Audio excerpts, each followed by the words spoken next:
My name is Dan.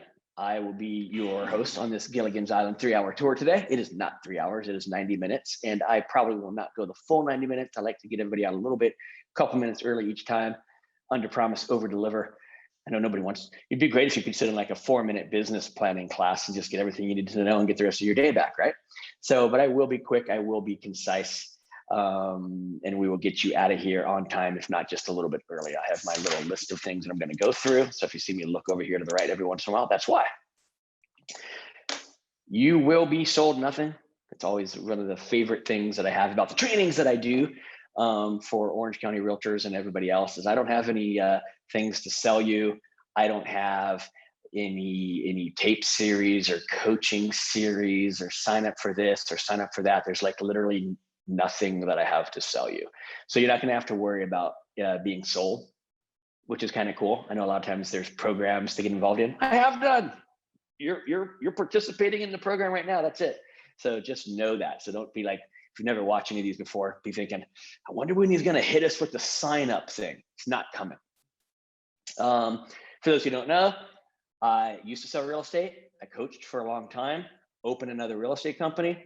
So I don't coach anymore, which is why there's no programs. So I was a top agent for a lot of years. I was a top coach and trainer across the country for a lot of years. Now I still do some training, but I don't do any coaching and just kind of run my own show with my own agents again.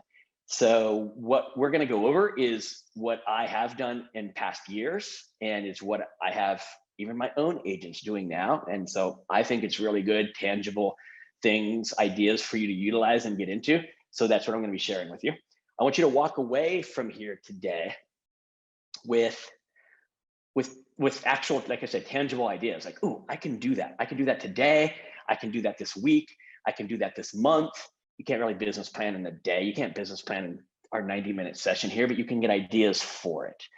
So I want you to walk away with tangible ideas of what you can begin to implement so that when 2022 does come around, you are like, ready to rock and roll. You are just all cylinders, pedal to the metal. You're not trying to figure out what you're going to do. You've already laid it out. And hopefully this thing that we do today will help you kind of visualize what that needs to look like so you can make it a reality. If we have any Zoom issues, I always like saying this on Zooms, it is what it is. I'll be back. If I drop, I'll be back. If for some reason OCAR drops, hopefully they don't. That'd be weird, right? But we all come back. If you drop, just come on back. So we still live in this Zoom Wi-Fi world. Sometimes connectivity doesn't work like it should. Look at Facebook and Instagram and WhatsApp and all those things last week. So if we drop, I'll be back. And then last but not least, ask questions as we go. It's a lot more fun when you're involved, because on my screen right now, all I have is this like green dot. I don't have any of your heads, facial expressions, participation, any of that, right? So you guys using the chat screen, you guys using the Q&A screen, asking questions. What about this? What do you suggest about this? I don't even care if it's on topic. Like you just want to like go squirrel down a hole and ask something that's completely unrelated, but like it's important to you at that moment. Go crazy. Let's have at it. So ask questions, ask a lot of them. It's a lot more engaging. You get into trainings, you get out of trainings what you put into them. And the more you put into it, the more you'll get out of it. I promise, I guarantee it, I know it. So be involved, be participatory. Okay, so we have titled this Real Business Planning. Like not fake business planning, real business planning. And the reason we have titled it Real Business Planning is because a lot of business planning, I think, is not realistic. I think it's real theoretical. And, and I think Tom Ferry is a really awesome guy. And I came up under Mike Ferry. Maybe not as awesome as his son, but still a mentor and an incredible person through the years. And they have these business plans that they put out there that are super detailed, super in depth. And what I find though, is they're so detailed and so in depth that people can't use them. People can't even finish getting through them. How are you going to write a 30-page business plan? And so that's why I say it's theoretical, not reality. It's so big. Even if you do make it through writing the business plan, reviewing the business plan on a regular basis becomes extremely difficult. Like you got to like sit down like a couple hours. Like you're reading a chapter of a book or a couple chapters now. 30 pages is a couple chapter of a book or a novel, right? For you to get through and figure out where you're at with all of that is incredibly difficult. So what I'm going to go over today is a couple of things. At the end, we're gonna tie in a few things that like super important to your business in 2022. Tangible items like getting listings, creating leads. But before we get into that little nitty gritty part, we're going to go with a little bit of a bigger overview. And what I found the bigger overview picture to look like is what I call pyramid. And so we're going to talk a little bit about the pyramid, and then we're going to get into some tangible items inside of the pyramid as we go through this. Because I need you to, what's the best business plan? The one that you write, and then the one that you use. And if you write it and you stick it in the drawer and you never pull it out, and then the end of the year comes and you're like, I wonder where the business plan is. I wonder what my goals even were. And you can't even find it because it's buried in some drawer, in some file, someplace. And you never even reviewed it because it was too cumbersome to do that. That's not a great business plan. A business plan needs to be like a living, breathing document that you're constantly using and maybe even tweaking and maybe adjusting. Just because you write it doesn't mean it can't be edited. You have an eraser, right? You have a pen that you can just mark it off and write something new. So it's a document that you're constantly referring to, using it to check how you're doing. Are you ahead of pace? Are you behind pace? What needs to change? What's not important to you anymore? And so I think it needs to be very easy to read and very easy to digest, that you can do it on a real regular, easy basis. And so that's what we're going to go over today. I call it the pyramid. Now, when I expand my screen, like I just did, to share it on yours, I lose the chat feature and the Q&A feature. So if you do put something in there right now, just know I'll come back to it. And when I get out of this screen, I'll be able to see it, and I'll bounce in and out of this screen so that I can see it. But when I come into this screen, I lose that functionality with chat and Q&A. So this is the pyramid, right? This is a business plan that I've probably used for close to 20 years now. And here's what I love about the pyramid, everybody. It's one page. So earlier I said it needed to be easy to digest, easy to review, and easy to make happen, right? So this is very easy because it's on one page. Now, if it's written on a piece of paper, you do have to write somewhat small. I just want to give you an example of that. I'm going to close this one. I'm going to open this one, and I'm going to open this one for you. This is an example of it being written small, right? It's pretty small, but there's a lot of stuff on there. But it is possible to get it onto one page, is what I wanted to point out. Okay, so the pyramid, let's get into it. First, we're going to talk about, last, if you want this, just send me an email. Drop an email to me, and I will shoot you this PDF so that you have it to refer to, and then you can print it off to your heart's content. So I will just email it to you. Like, again, I don't have anything to sell. It's just a PDF, you guys. It's like a piece of paper. But shoot me an email and I will send it to you. Send me a DM. You can find me all over social media at by Dan Smith. So send me a DM on Instagram or Facebook or Messenger, or shoot me an email, Dan@bydansmith, BYDANSMITH, and I'll shoot you this so that you can have it for yourself as well. So if you're trying to screenshot it right now or whatever, it's just a clean copy. But I'll tell you what, you can just get like a piece of paper and draw a triangle. Boom, pyramid. I call it the pyramid because triangle just seemed lame. Actually, I call it the pyramid because John Wooden had this amazing pyramid. If you've never read and know anything about the great UCLA coach, John Wooden, his pyramid was great, very convoluted, like 32 items on it, but it was still a really interesting idea. Ultimately, it was still the shape of a triangle. So I kind of did the same thing, but I simplified it down to 7 steps. So here we go, dreams. I'm going to leave it on this screen for a second. I'm going to come off of it now so I can see if you chat or ask any questions. I'll talk about the dreams and I'll come back to this screen. Dreams is at the top. You'll notice that I have 2 sides of the pyramid. I have life on the left and business financial on the right. Here's why. I think business planning too often is just business planning. I think we need to incorporate our actual life into our planning as well. So, because if you have no real life, what good is having a bunch of business? And if you, and then again, why have a bunch of business if you can't live life? So I've always thought they should be done in tandem. what you want to accomplish. Business planning isn't just business, it's both. I'm going to focus more on the business side because that's the topic here.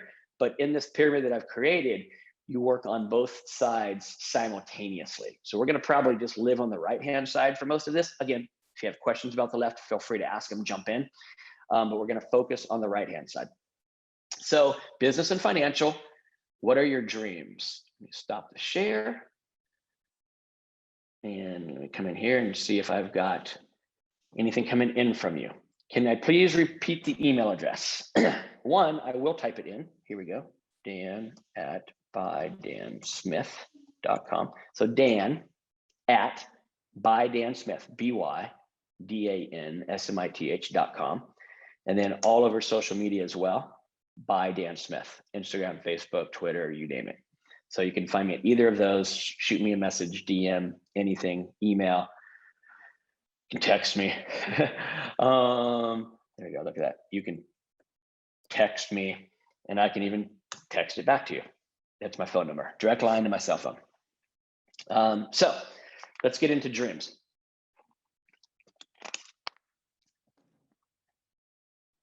Hopefully my sound didn't cut out. I just saw my phone do something weird. I'm gonna make sure my phone is on do not disturb. Apologies.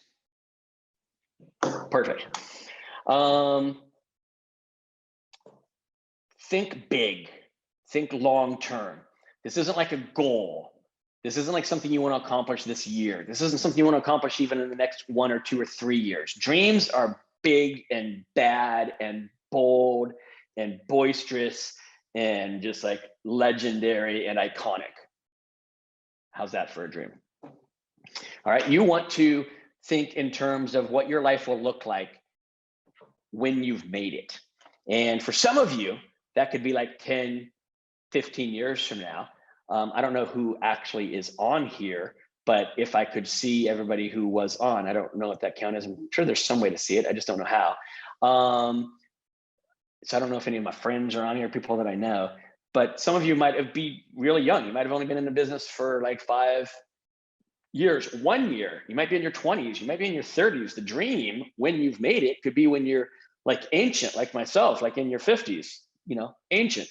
So it might be 20 or 30 years out, but what does it look like? Or maybe you want to retire young. So maybe it's when you are 40. What does it look like when you've made it? What's your dream? Jeff Moss is on. Thanks for being here, Jeff. What's your dream?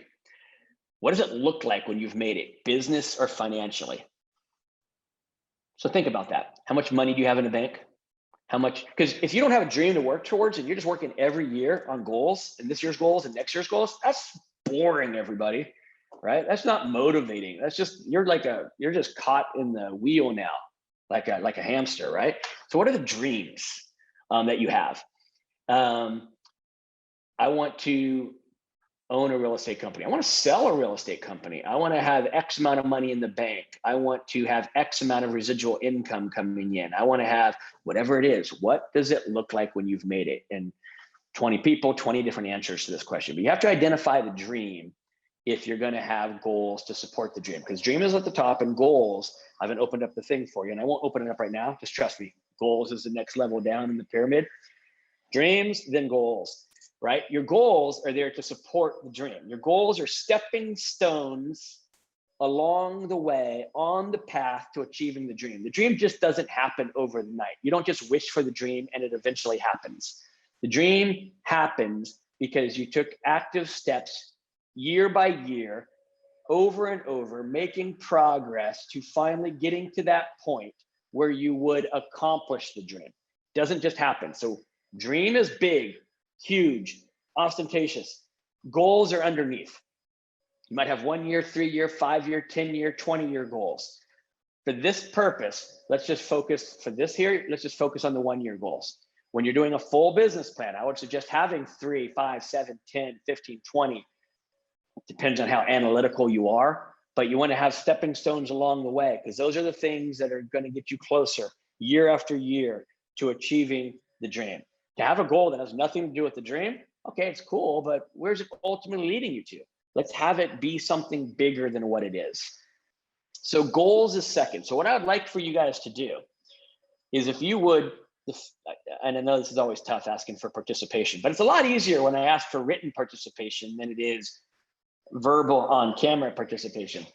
If a couple of you would write what a couple of your dreams are,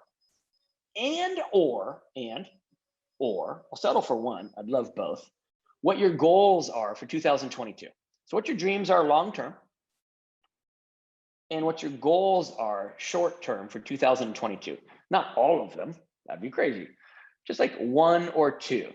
And if I can get one or two of you to share one or two things, it'd be great, because I'm going to kind of use them and talk about them and try to guide you and offer some ideas as we go down the pyramid as to what those steps would mean for them. So it'd be very tangible for everybody. I'm going to write down a couple of my own in case you guys don't do that, because I don't see anything flying through the chat bar right now.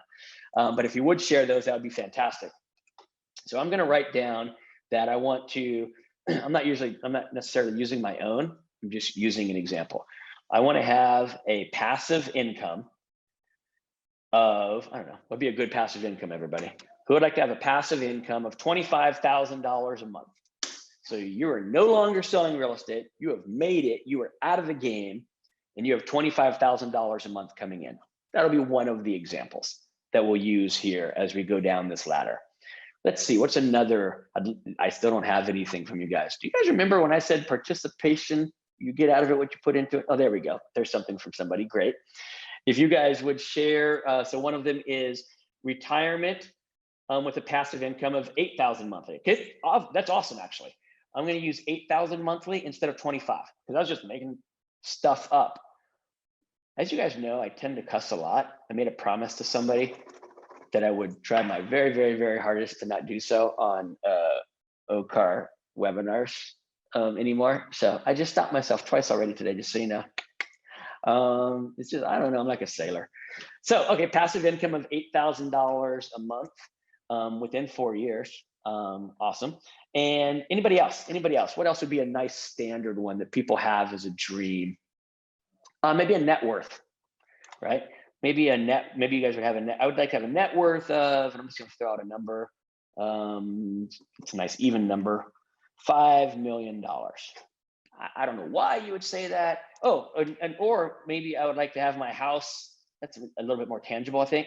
My house paid off. I'm writing them down here so I can refer to them as I go through. I'd like to have no mortgage, my house to be paid off. Wouldn't that be fantastic to be in that position? Some of you who are on this might already be in that position. Some others are working on getting there. I'll tell you what, it's game changing.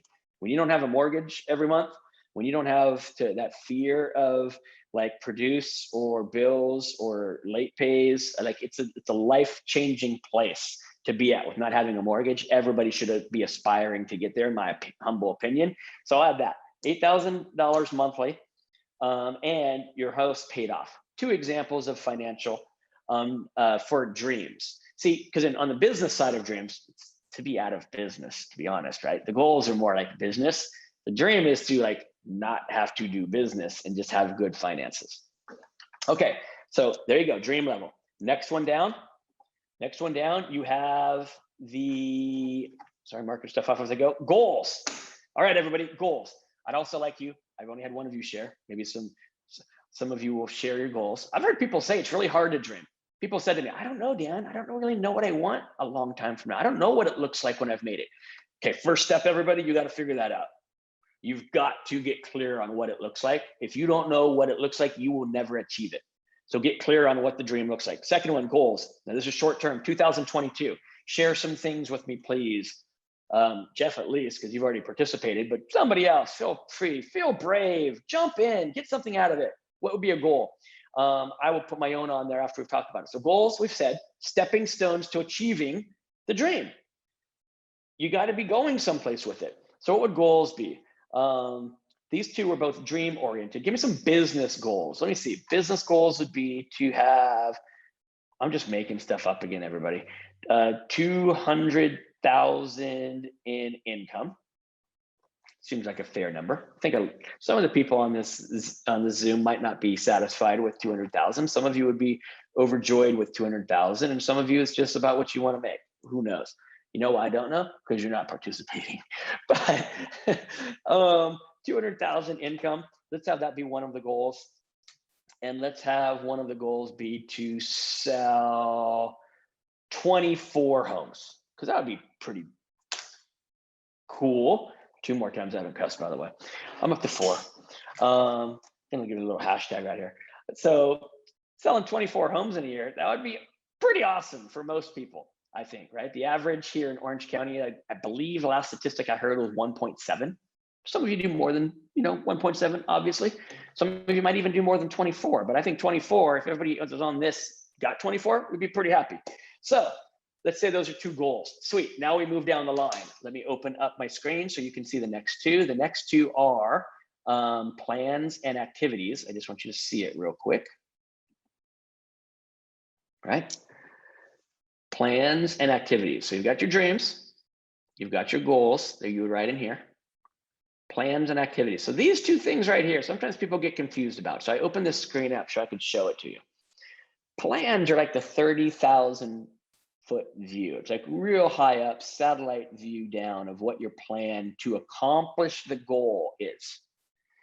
In order to get 200,000 income, in order to sell 24 homes, this is my general satellite view plan. Whereas activities are like, if you're looking at a Google map and you like click that plus button and you got it bigger, and now you can just like literally just like see like the house and maybe the one street around it. It's like the real blown up view. The activities are the very specific things you're going to do inside the plan. So general, then specific. The reason we do them in this order is first we've got to have some general ideas. Once we get the general ideas, then we can focus on getting the specific ideas. But to just go from goals to specific ideas, people struggle with. So we've made this 2 steps. All right, off of screen share. 200,000 income, sell 24 homes. What is the plan first? What are the activities second? So the plan would be, who knows? I've got so many people on here. I don't know what you all do. Maybe some of you cold call. I don't think anybody cold calls anymore, like anywhere. There's like 24 Mike Ferry holdouts who are still cold calling, I think, right now. God bless them too. Those guys are workhorses, and they're still doing really well because they're really good at it, highly skilled, but they're a very small percentage of the population in today's world, probably, which is why they excel. But let's face it, we're not going to do it. We could door knock. More of you door knock than cold call, but it's rough. The struggle is real to go out door knocking. Some of you farm, some of you buy ads, some of you buy leads, some of you work your sphere of influence. So let's just give a general idea of $200,000 income, work my circle of influence, be more consistent in my farm. We got SOI, we got farm, and what else? What else would I do to make 200,000? And track my expenses better. That'd be a good idea, right? To know where you're spending money, what's working, what's not working. Because most of the time it's like this: 50% of my marketing is amazing, 50% of my marketing dollars are a total waste of money. The problem is I don't know which 50 is which. It's kind of standard for real estate professionals. So tracking your expenses would be maybe a third step. So those are some examples. All right. And then now you got subsection. You got, I'm going to sell 24 homes. All right. So how are you going to sell 24 homes? Well, I'm going to, in a general kind of conversation again, I am going to do a bunch of open houses. I'm going to do a bunch of mailers. And those things will then contribute to the $200,000 income, both in the SOI, the farm as well.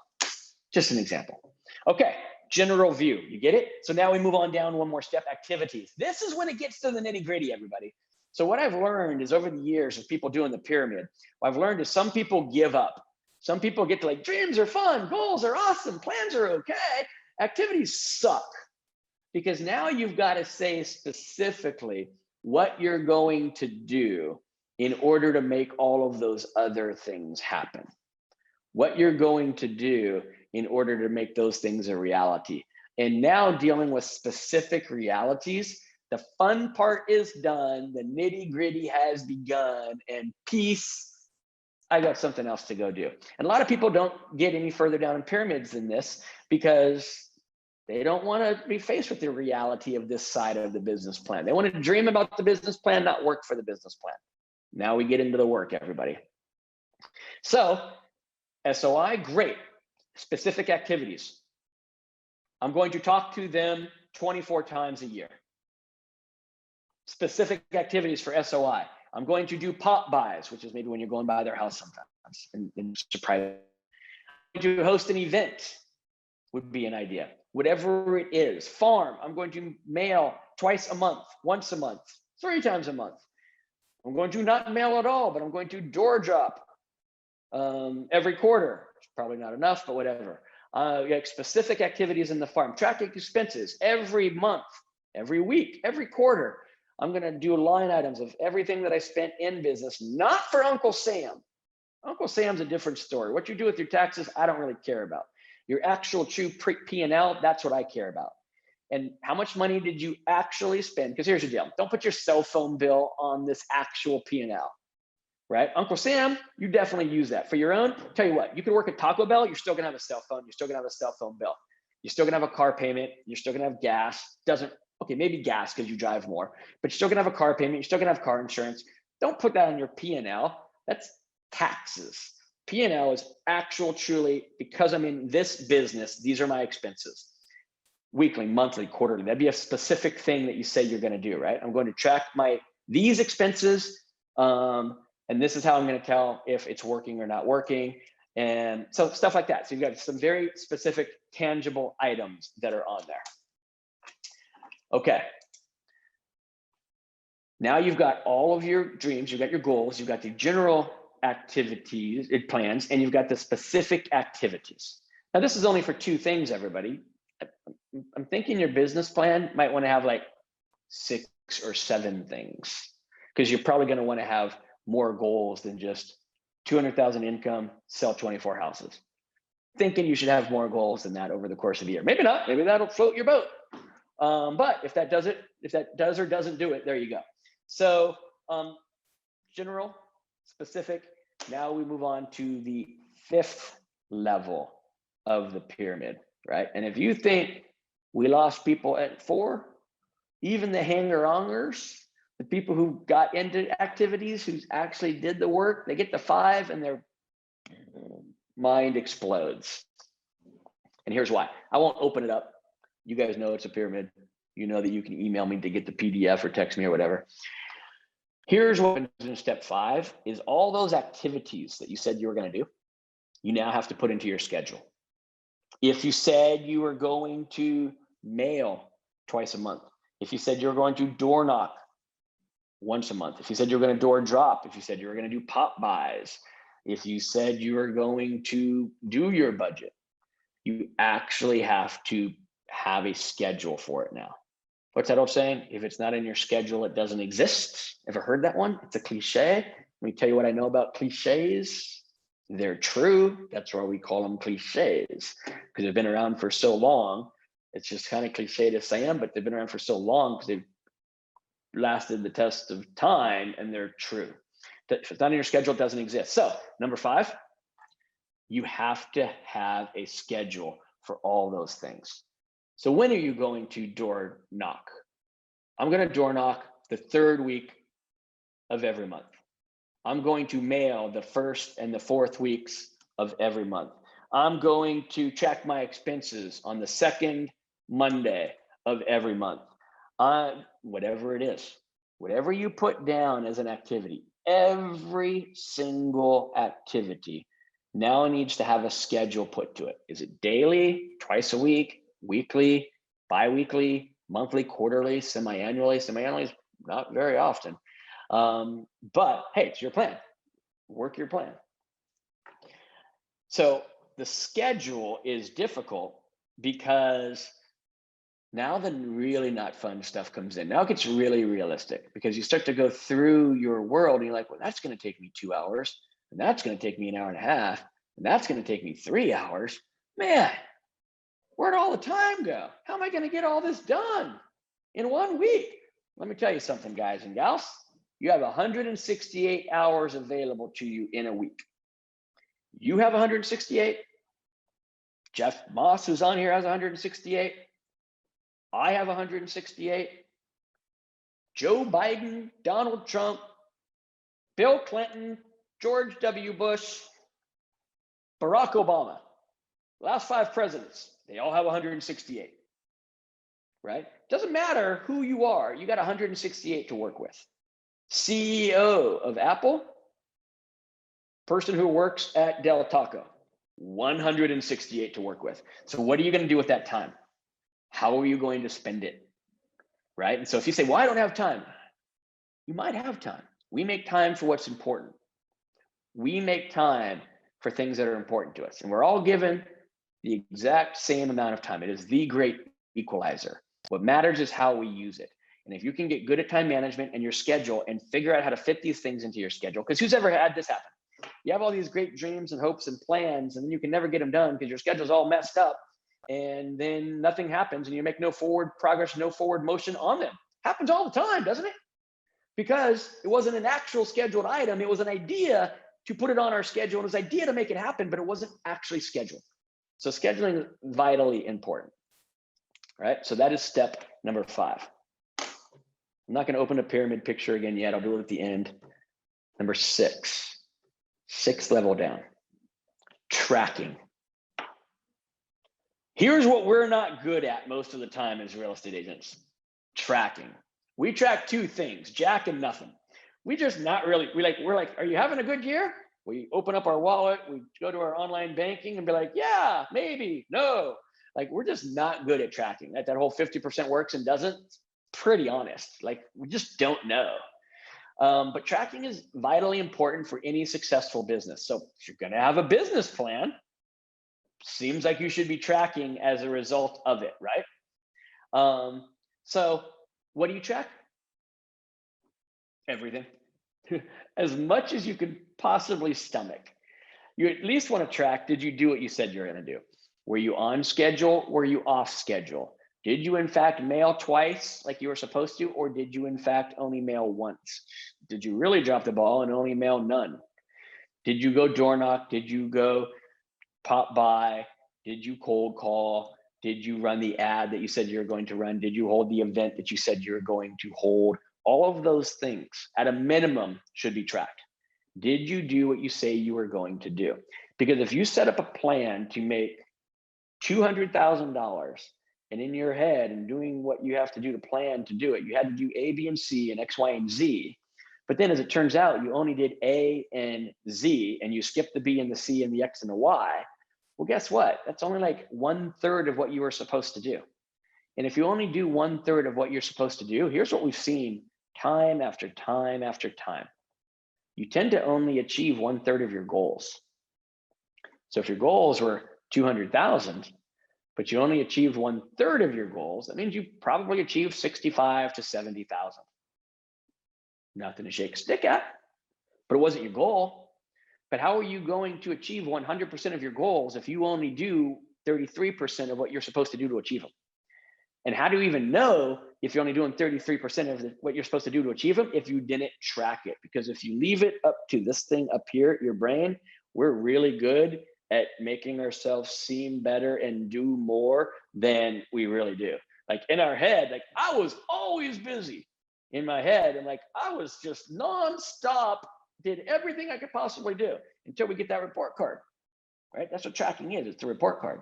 And then we get the report card and we're like, well, I was busy, but I wasn't doing the things I said I was gonna do. And then as a result of that, more often than not, your goals are matching the amount of the activities you did, and now you're not achieving your goals. Not that complicated. I got a saying up here. Oh, there it is. Simple. Simple, right? But not easy. That's what that says on the board. Simple, not easy. It's very simple, but it's not easy. I get it. Okay, so after you track, there's one level left. I'm going to actually open the doc again here real quick. It is someplace. It is there. So the very bottom of this pyramid is accountability. So look at this structure, right? Look at the structure and triangle pyramid shaped. It is the widest, right? It is literally at the bottom for a reason. It is the foundation of the entire structure. If this thing down here crumbles, the rest of the pyramid is probably going to fall too. It is at the bottom because it is a foundational piece. So it's at the bottom because it's foundational, because it is that important. If you do not have accountability, the odds of you doing everything that you said you were going to do in 1, 2, 3, 4, 5, and 6 go down dramatically, because we are human beings, we are busy, and stuff happens. And if that is the case, and we don't have anybody holding us accountable, then we are going to end up maybe only doing 33% of what we were supposed to do. And then our goals are going to be affected, and we're only going to achieve 33% because we didn't have anybody holding us accountable. Who here goes to the gym every single day, never misses a day? Said no one ever. But who here, if you have a workout partner at the gym and you know that they're going to be there that morning and they're going to be there as well, and they got their butts up and got there, so you better get your butt up and get there, because you have that accountability in place, you're much more likely. Is 100%? No, but it's a lot better than like a small percentage. Maybe it's 80, 90, 95, 99%. Not 100. You can never achieve perfection, but it's a lot better than if you didn't have any accountability. Hit the snooze button, get distracted doing something at the house, all of a sudden you're not working out. It's just like that in business, especially for these things that aren't fun. It's hot today. I don't want to go door knock. Apparently I'm doing that noise too much. I just made my throat itch. My farm has too many hills in it. Well, you chose the wrong farm. Live with it. You knew it had hills when you chose it, right? I don't understand technology. I don't know how to run an ad. Then why did you say in your business plan that you were going to run ads? Don't they have that be the excuse? If you say in your thing, I'm going to run Facebook ads as part of your plan, one of the activities should be learn how to run Facebook ads. And by the way, if you go into the OCR library of video trainings that they have here, they have a lot of trainings from a lot of really smart people telling you how to do that, just as the example. So the tools are there, things are available for you, but don't say you're going to do things and not do them. So if you're going to do them, put some accountability on it, put some meat behind it. Let me give you a story real quick of somebody who did a serious accountability once. His name is Pablo. I don't know if Pablo is on this Zoom or not right now. He's up in Newport Beach, so he's rather local. And Pablo said, excuse me, one year, I'm going to do X. And if I don't do X, I'm going to do X every day, right? If I don't do X every single day, then I am not going to take the family vacation down to, I think it was Panama. Down to Panama. If it's not Panama, I apologize if you're watching Pablo. I think it's Panama, but wherever it was, some Latin American country. I'm not going to go to Panama if I don't do it. And here's the deal. I'm going to come home every day and my kids are going to know. And his kids are like, 12 and 14, I think at the time. My kids are going to know the accountability. So my kids are going to know, hey kids, I have to do this and this every single day. And if I don't do this and this every single day, then sorry, but I was a slime ball and we're not going to be able to go to Panama. So you guys, I need you every single day when I come home to say, hey dad, did you do what you're supposed to do today? Check that out. How bad would he feel? Like, how do you tell your kids to get good grades? How do you tell your kids to do homework? How do you tell your kids to be responsible? How do you tell your kids to follow through on things? If when you come home from work and your kids ask you, hey dad, did you do what you're supposed to do today? And you're like, no, I didn't, because I had excuses, or I got busy, or because our kids have excuses. So he decided he'd go like really in depth on this. And so he said, kids will ask me every day. I have to do it every day. I'm going to be honest with it. I'm not going to lie. I'm not going to fudge. I'm not going to cheat. And I am going to earn my way to Panama. And because he did that, he had one of the greatest years he's ever had in business, because he never missed a day of doing what he was supposed to do, those few things, because every day he'd have to come home and face his kids. And he didn't have to tell them, I didn't do what I was supposed to do, so it's okay for you to not do what you're supposed to do in life. But he also didn't want them to think like, wow, dad let us down. He didn't do what he was supposed to do, and now we can't take our trip. And he had one of the greatest years he's ever had in real estate. So that's a high level of accountability. That's a seriously high level of accountability. I know Tom Ferry does stuff like do what you're supposed to do, or eat a can of cat food, do what you're supposed to do, or write a check to me. I mean, those are fun, and I've played those games before in my life too. Not sure anybody's really into either one of those. But man, having your family and friends and loved ones hold you accountable for a variety of reasons, not just monetary, but either travel or just like, hey, I'm the kind of person who does what they say they're going to do, and I'm putting it all on the line. That will lead to a great year. That's why it's at the bottom of the pyramid, everybody. Okay, so let me see. Well, I'm on this screen. No questions. I don't think I have any questions. Cool. If you have any questions about the 7 levels that I just did, please type them in now, Q&A or chat. If you have any questions off topic, just even remotely around those, please go ahead and type them in chat.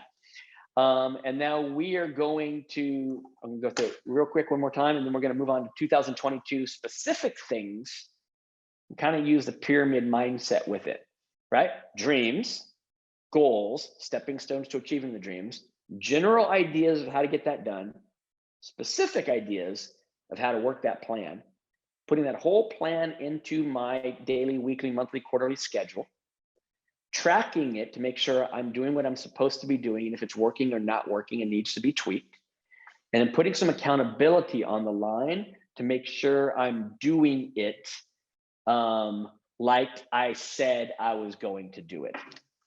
Norvell said, is there a form you recommend to track activities? I would say and I don't have it in front of me. I don't actually have a written pyramid, but check it out, everybody. This is how easy it is to make a pyramid. Ready?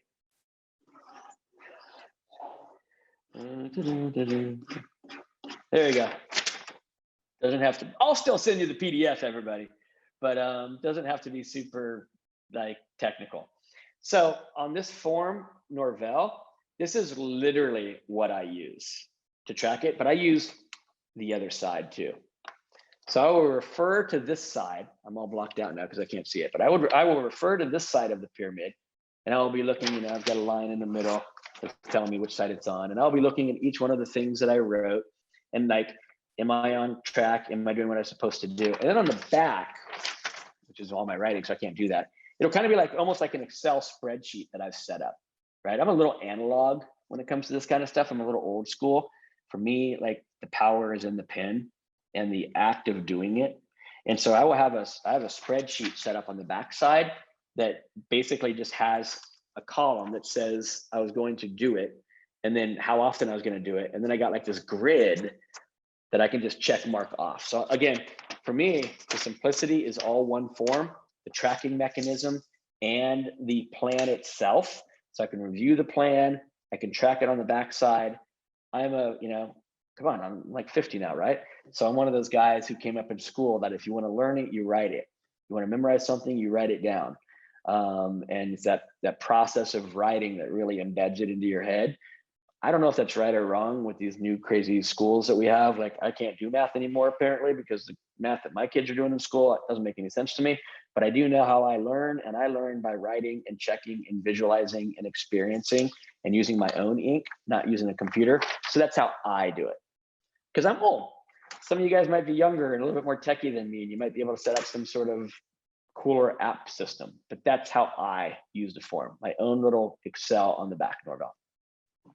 All right, any other questions? If not, keep them coming. If you guys have questions, feel free to ask more.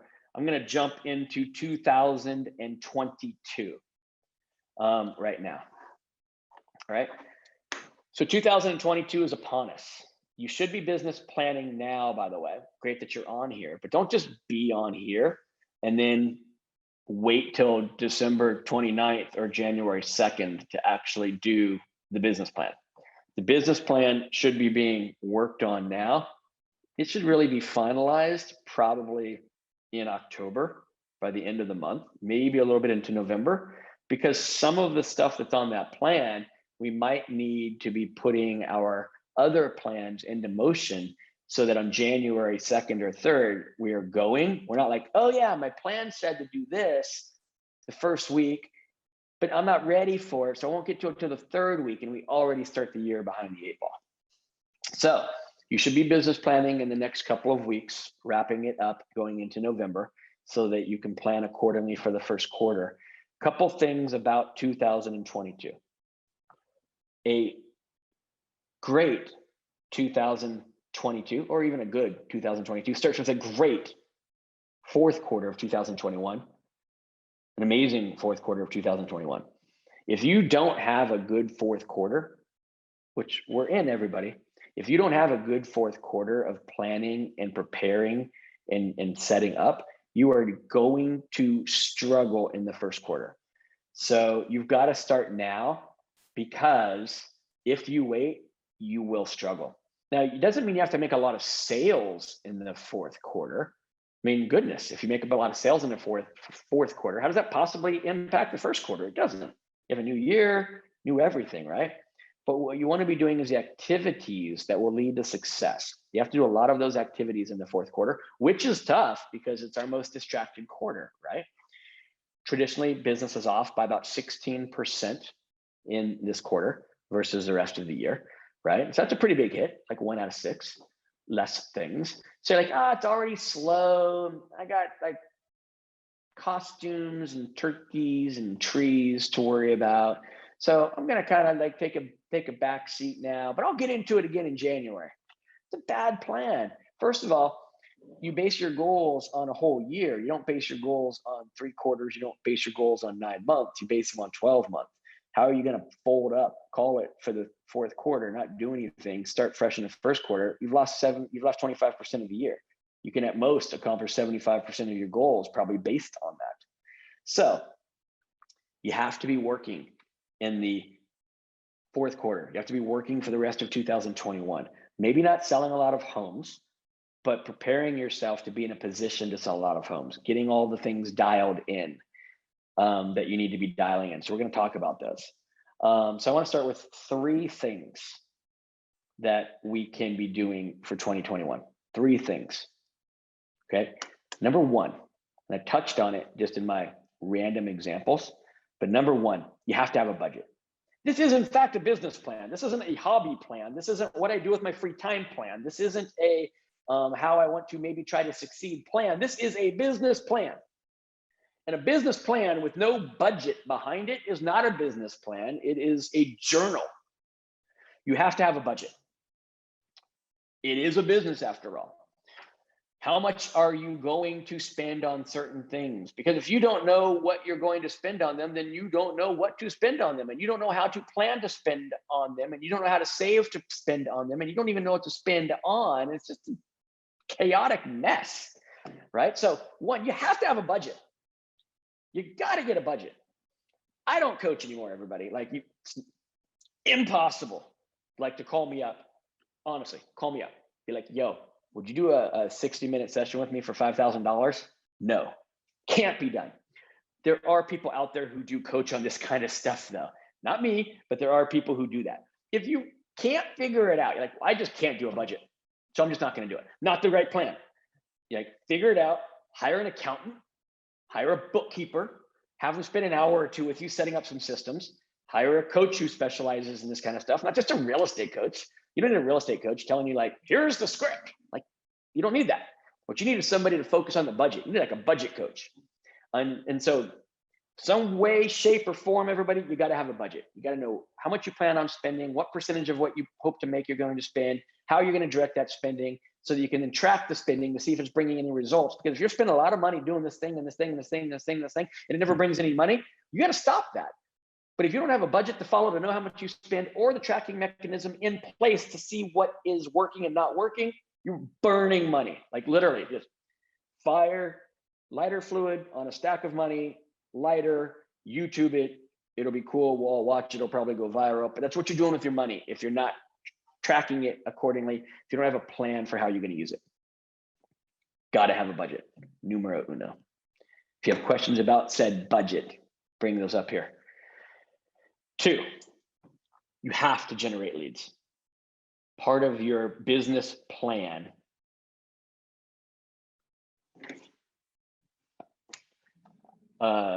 leads. Let me come back to that one. That is a great question. So I have 2 sayings behind me, Cassie. Over there, forgot that it's backwards. Over there, I did that one earlier, right? So simple not easy. So everybody check this out. I have a coach, right? I have a coach who's helping me build my company. Right? I am a coach, super successful. A lot of you know, I was the #9 real estate agent in the country back in 2007, 6, 321 closed sales. Like, I know real estate. I still have a coach. And these are two things that my coach has said to me over the last couple of weeks that I work with. And on this side, he hasn't shown me right from left on a reverse camera, apparently. On this side, it says simple, not easy. We did that. But on this side, this is pretty cool. We just did this one last week. We're just talking about things. Let me turn over so I can read it. It says, that which you are committed to is going to work. Committed being underlined. Check that out. That which you are committed to is going to work. If you are in fact truly committed to it, you will die for it. You will burn the boats. You will not accept anything except it. Like, you are that level of commitment. I am going to succeed or I will die. One of those two things will happen. Because I'll tell you what's not going to happen. I'm not going to die. But if I have that level of commitment, it is going to work. And then right underneath that, it says, stay unwavering. Stay unwavering. It's kind of a little bit more general, but stay unwavering in your belief. Stay unwavering in your commitment. Stay unwavering in your passion. Stay unwavering in just all of that. So those are two things that I have up behind me that are kind of constant reminders for me in this little office area that I'm working in right now. So cool. Thanks for asking that. All right. So leads. If you are not generating leads some way, some shape, some form in 2022, you aren't in business. You are in hobby land. Like, we are in the business in real estate of helping buyers and sellers sell their homes. And if you are on this Zoom watching this session, it is because you want to do it at a high level. You don't just want to do it out of charity. If you want to do it out of charity, you don't need a business plan, right? If you want to do it out of charity, you want to do it to help out some friends, you don't need a business plan. You just need to kind of be available when they're available, and you don't really care. But if you're running a business, you're attending a business planning session like this, it's because you are in fact wanting to succeed at a high level, right? And so you cannot succeed at a high level unless you have opportunities coming in. Just like a restaurant. Like, I make the greatest burger ever. No one ever comes in and buys it, but if they did, they would like it. You got to get customers coming in the door to buy your burgers. You guys have to get leads. You have to generate leads in one way, shape, or form, right? So you've got to figure out in your business plan how you're going to generate leads. Now, there's lots of other things living in the Orange County Realtors Library by me and by a lot of other people a lot smarter than me that tell you how to get leads organically, purchasing them on a referral basis, right?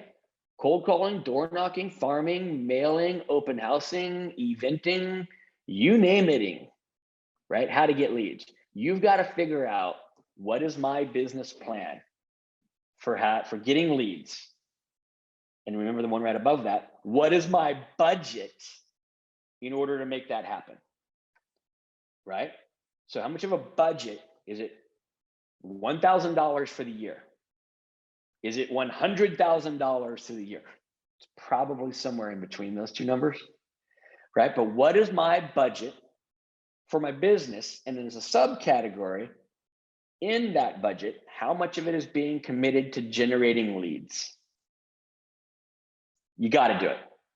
You cannot run a business without having customers. You cannot run a business without knowing if it's working or not working. You got to have a budget. You got to have leads. Numero uno, numero doso. It's not a word. I know that, but it rhymed. And I'm feeling like a rhymer today. Dos.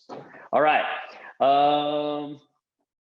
Raja, what's been your best source for leads? So you guys know I'm always very controversial with this. I didn't wear my Zillow hat today because Zillow's the big, bad, evil company out there.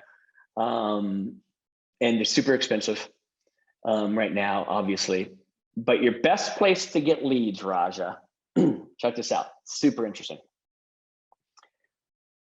are where they're the most expensive. Oh, I know that sucks to hear, but it's the reality of the situation. The most expensive leads are the best leads right now. Just be aware of that. Not that you have to buy them, not that you have to use them, but just be aware that the most expensive leads are normally the best leads. The least expensive leads are normally the worst leads. Works that way too, right? I have a source that I could probably buy leads for 15 to 20 cents each. I could buy hundreds of leads for dollars, like literally count them on one hand dollars, and they are garbage because I paid nothing for them. So you've got to find that middle. Maybe you don't want the 20-cent garbage leads, but maybe you don't want the, like I was looking at something a couple of days ago, and I want to say like a Zillow lead in 92653 right now, which is Laguna Hills, for those of you who don't do zip codes, is like $3,100 a lead. Ouch, right? So, wow. Yeah, Dan, tell you what, it's not in my budget, $3,100 a lead, right? So yeah, I'd probably say you should avoid that.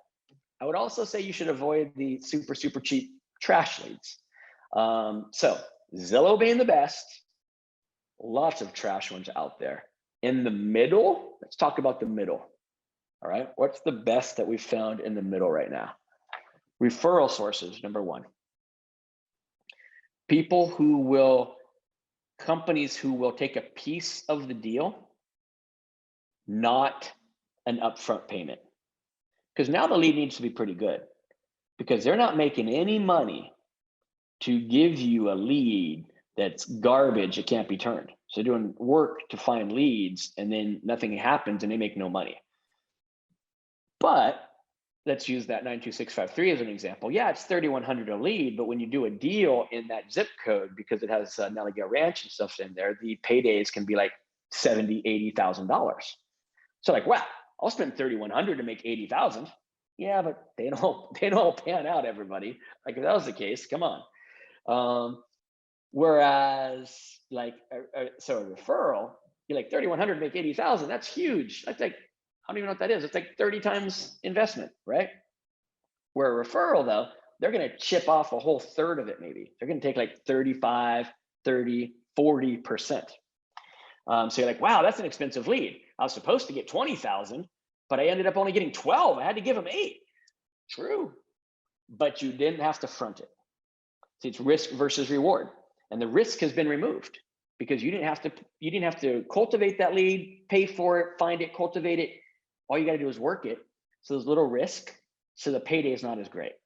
So I would say that sources like, if you can get involved with Redfin, I know sometimes they open that up. I don't know where they're at right now, but if you can get involved with Redfin and be like a Redfin partner agent, that'd be a way. You don't have to join Redfin, everybody.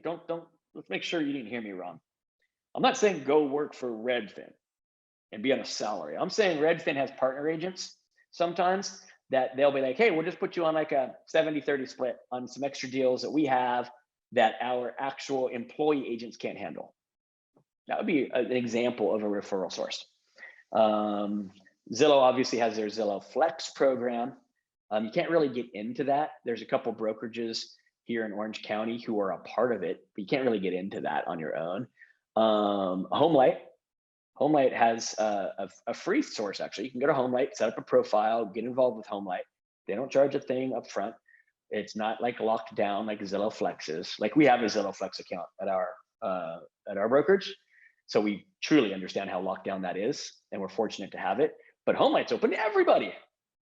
So you can go get a Homelight profile, and then their algorithm, based on your success and based on your feedback and based on some certain things, they'll shoot you leads, and they're only 25%.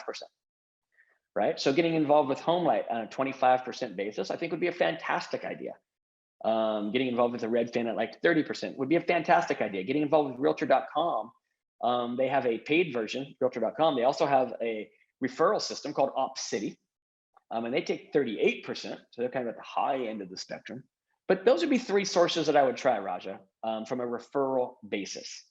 And then if I was going to pay for them, and I didn't have the budget to swing like gigantic Zillow numbers, then I would say Google pay-per-click would be a really good source for you.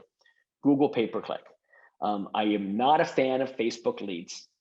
I can produce them like I can drink water, just like I can dump out this bottle of water as fast as I can get 10 Facebook leads. But the problem is they don't ever turn into anything for us. So we're good at generating them, but they don't seem to be solid. But Google pay-per-click ads have been pretty good for us as well. So ask me another question, Rajan, or tell me, yeah, that helps, that answered. I know I gave you a lot of info there, but this is where I would consider finding leads. But remember, guys, whatever it is, farming, by the way, I didn't even mention farming. Farming is a great way to generate leads. Like, we are giant farmers.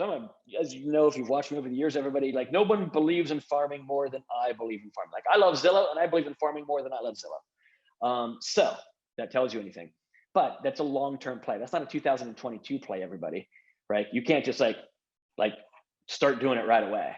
I was gonna talk about that in a second too. That's a long-term play. So best time to start a farm, 5 years ago. But why wait? At least 5 years from now, you'll be able to say you did it 5 years ago. That would be another fantastic source that I think you should consider, Raja. It's not immediate gratification. It is your long-term success plan. All right, let me see. I did that and I did that. And I gotta have a budget. I did that. And I've got to generate leads, because if I don't generate leads, then I have no business. Did that. Okay, next. And again, keep the questions coming, everybody. I love the questions. Looking at this little green dot in my paper's super boring sometimes. Listings are king. It's like the Lion King, right? And I'm like Mufasa holding up Simba, like, listings are king. And everybody else down there is like the buyer's agents, like looking up at me and applauding, like, I have a listing. Because when you have a listing, you don't have to play in like what we now call the Hunger Games of buyer wars. May the odds be forever in your favor of getting an offer accepted in this crazy darn market. By the way, for anybody who's keeping count, I know you guys don't know, but I'm on about number 11 times I would have normally said a word that I probably shouldn't have said. Very proud of myself today. Thank you very much. All right, so listings are king. Let's talk about listings. Let's talk about getting listings in 2022. Who would like, in fact, I'm used to saying who would too, and like a room full of people. I have no room full of people right now. Oh, by the way, I'm glad you guys are all watching this. I'm going to do an interview in October. Squirrel, but here we go. I'm going to do an interview, not in October, in November. I'm going to do an interview in December for OCR. And then we're going to be in 2022. And I don't know what OCR's plans are for 2022, but I can tell you this. I don't plan on doing any Zoom trainings personally. I am peace out of Zoom world come 2022. I'm going to fulfill my 2021 obligations.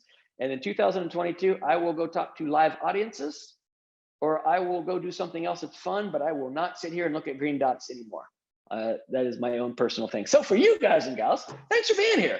This is the last actual content session, right? The other ones are going to be interviews, which are fun, super fun, but they're not content sessions. They're fun interview sessions that you should attend. This is the very last content session I'm doing on Zoom in 2021. So thanks for being here.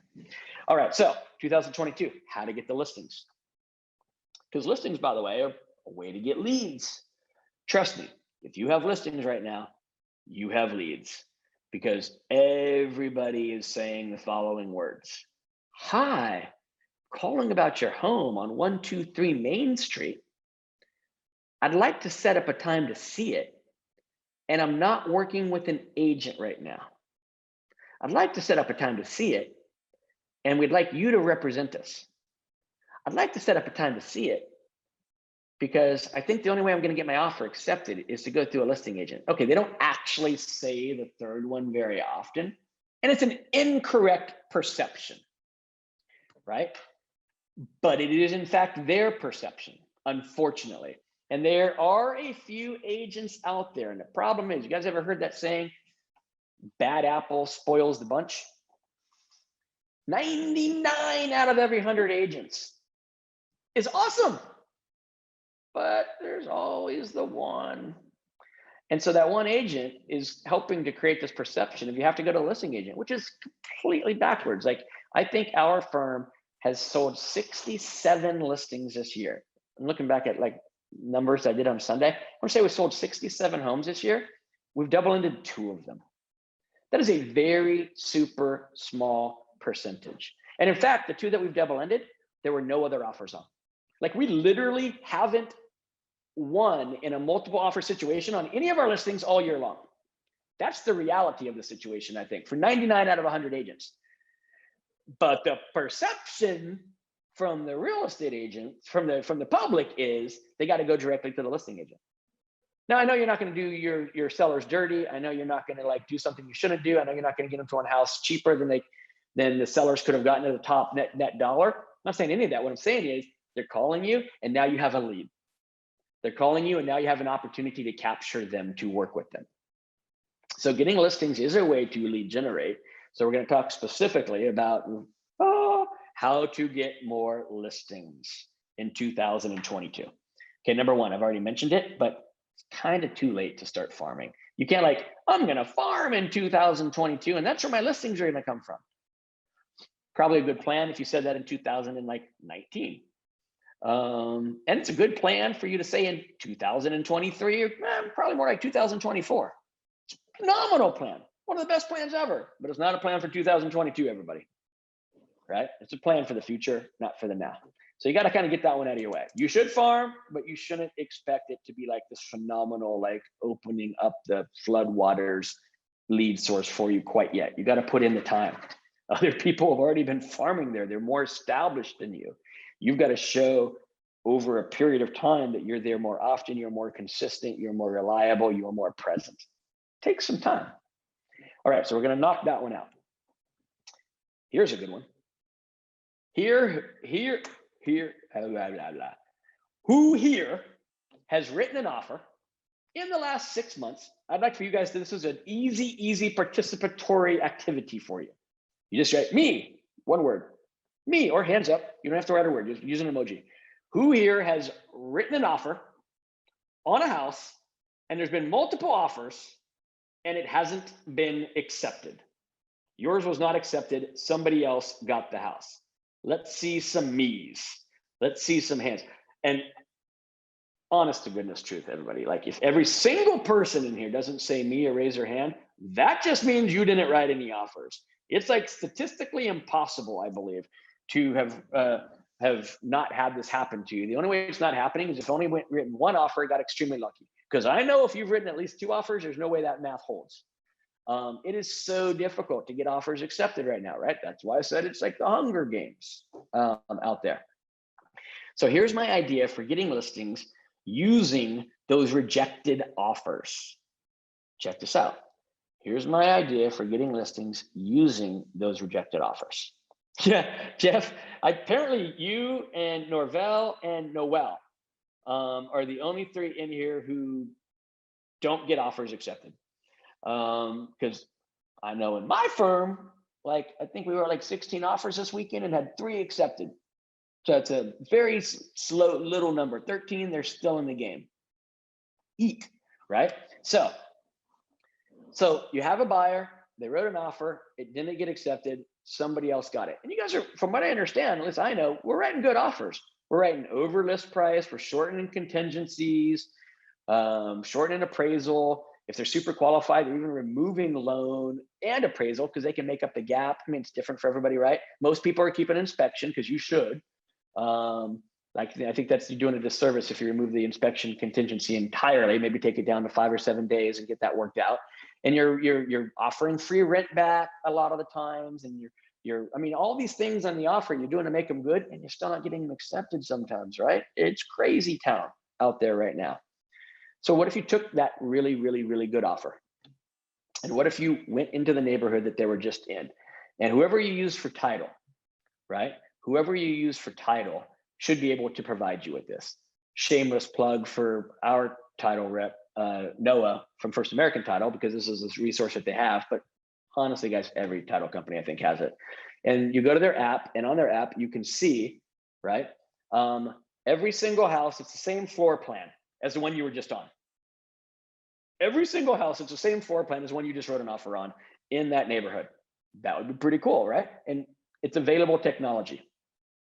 So there you are. You take the app, you take that information, and you go out and you knock on those doors. Maybe there's 200 homes in that tract, and maybe, I don't know, 44 of them are the same model as the one you just wrote an offer on. You go knock on those 41 doors. You have a copy of the contract. Your buyers have to give you permission to do this, by the way. Your buyers need to give you permission to do this. Don't just like take their stuff and show the world without asking permission. You go knock on the door and you say to those sellers, hello, Mr. and Mrs. Seller. The app actually tells you their name.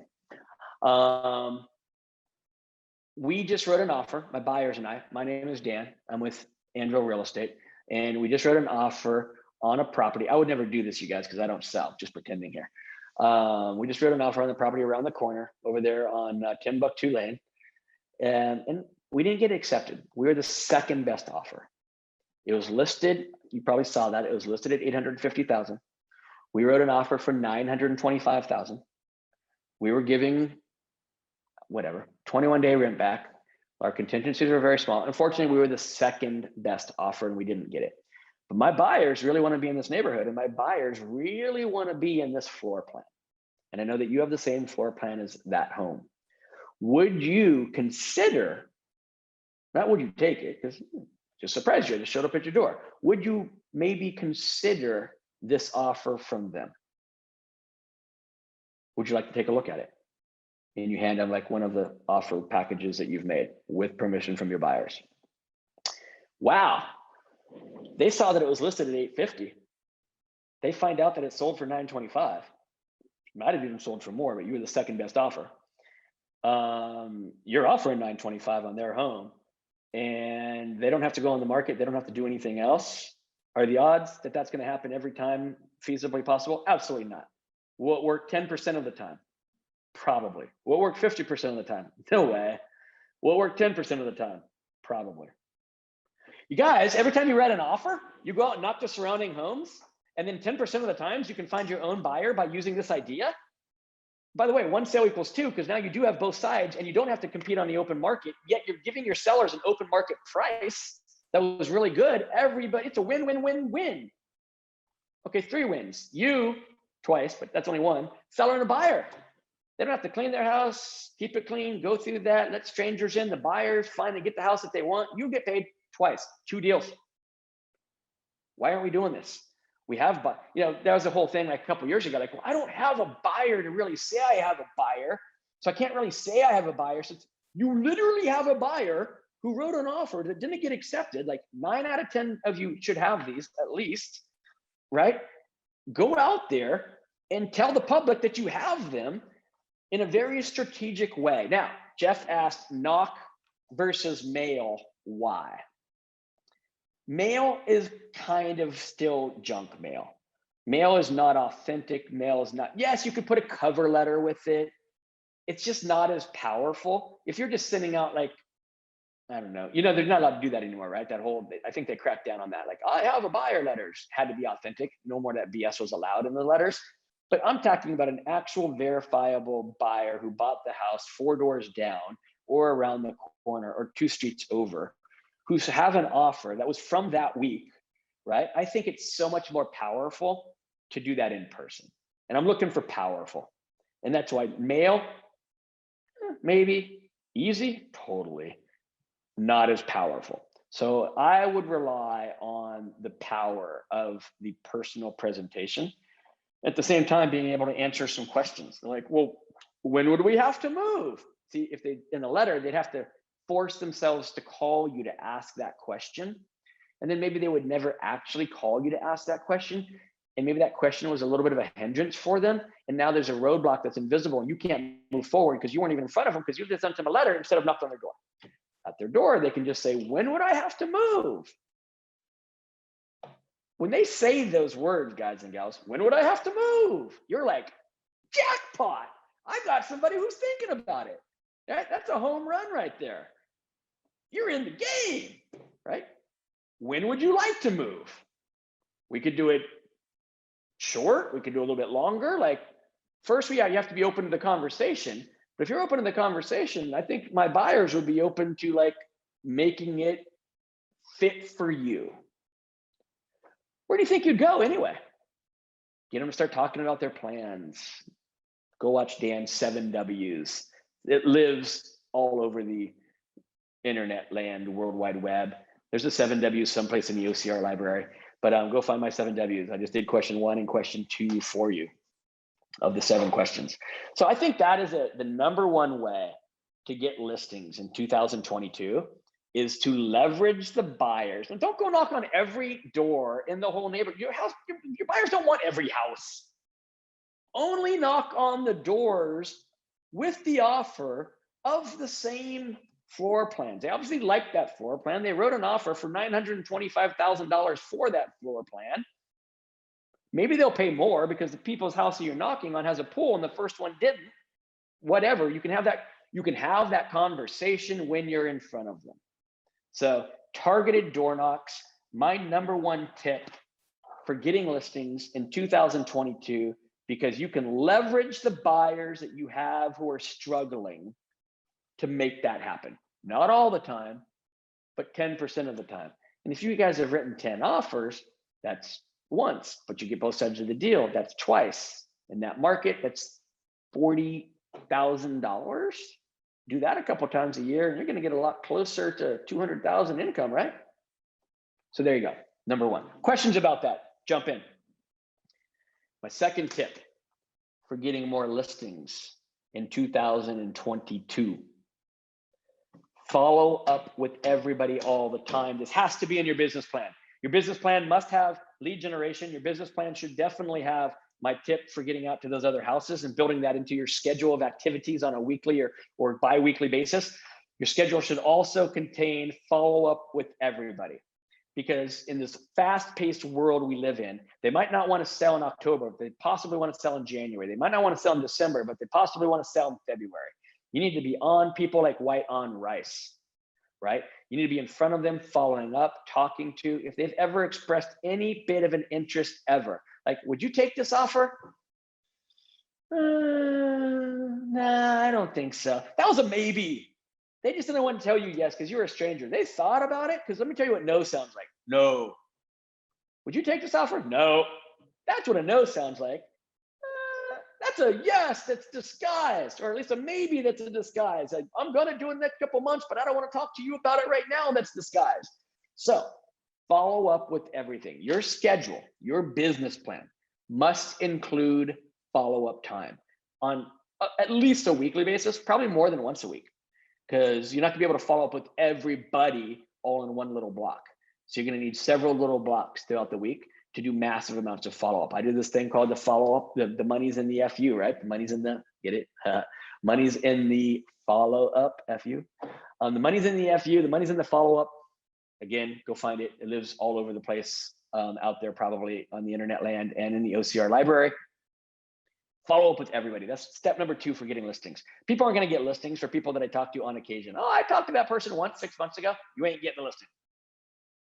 Person who's getting the listing is a person who's present, who's there in front of them, who's always talking to them.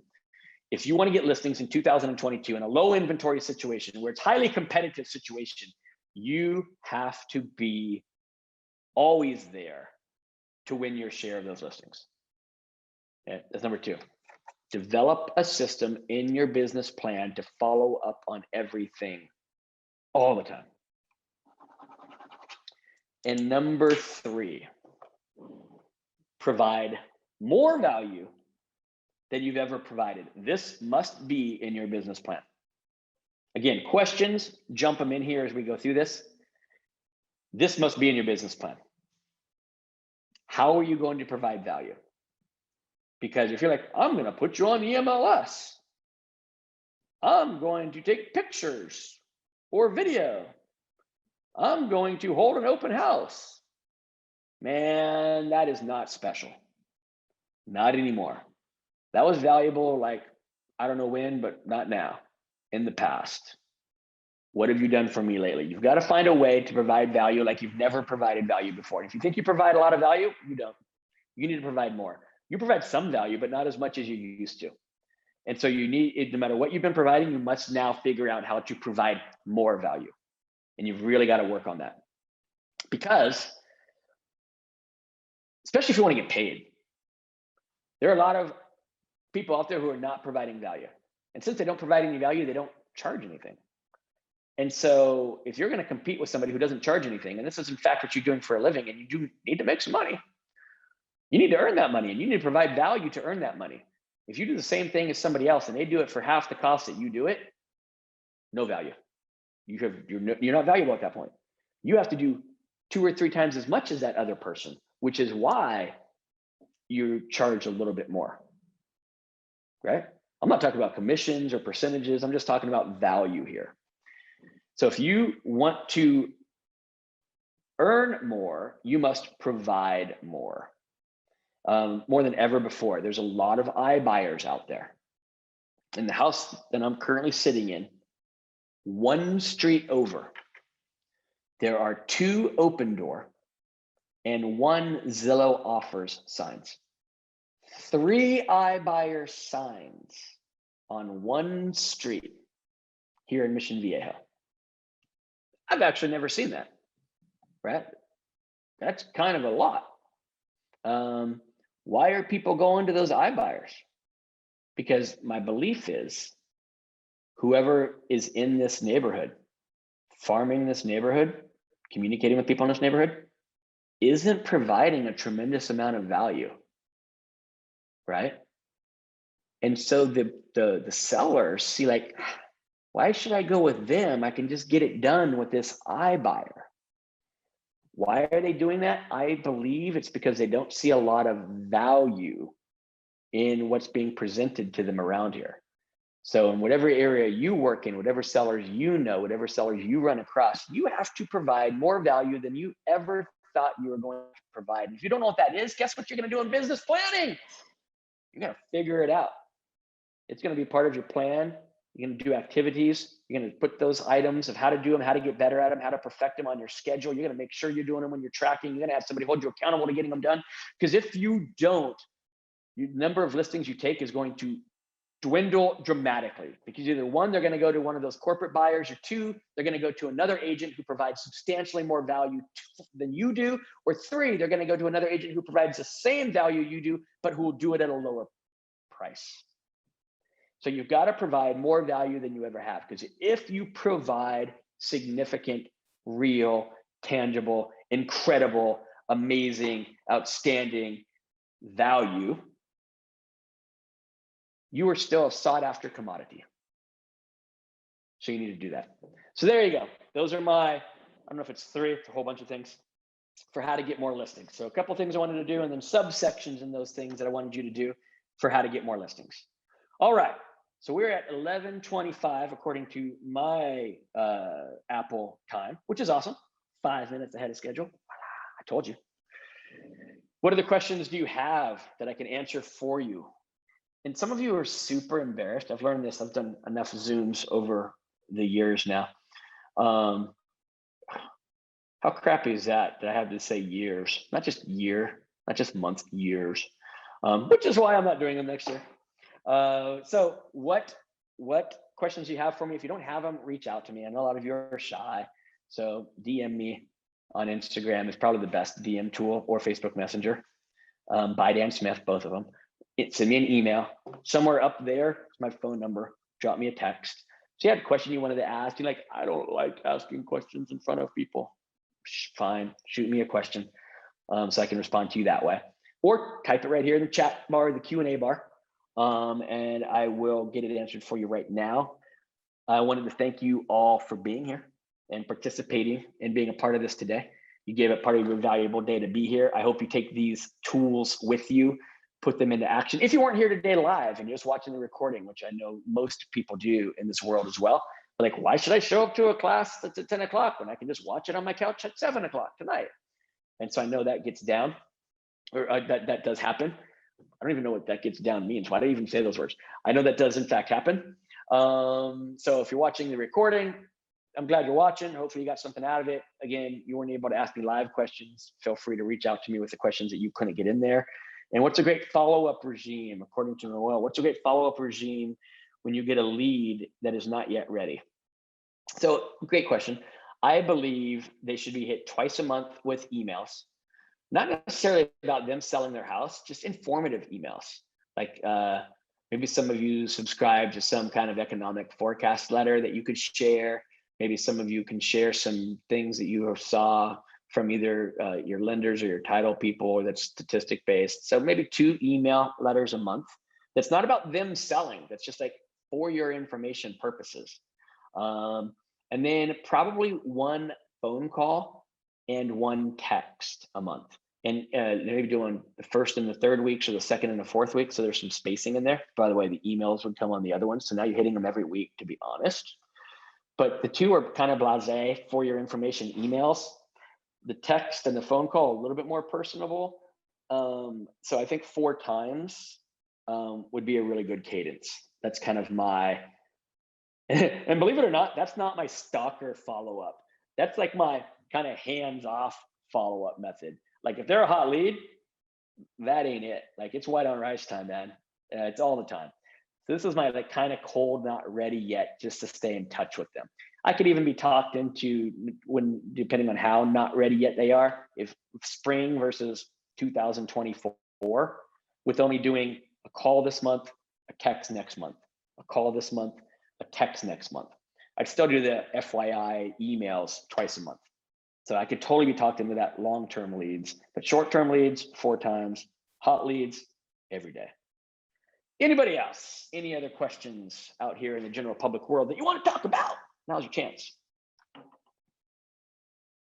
Somebody's raised their hand. I don't know what to do about that. Like, I don't know if AJ wants to come on camera.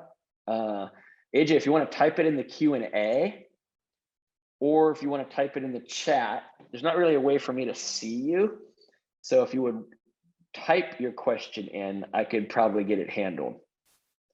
Okay, the hand's gone down, but I don't see a question yet. All right.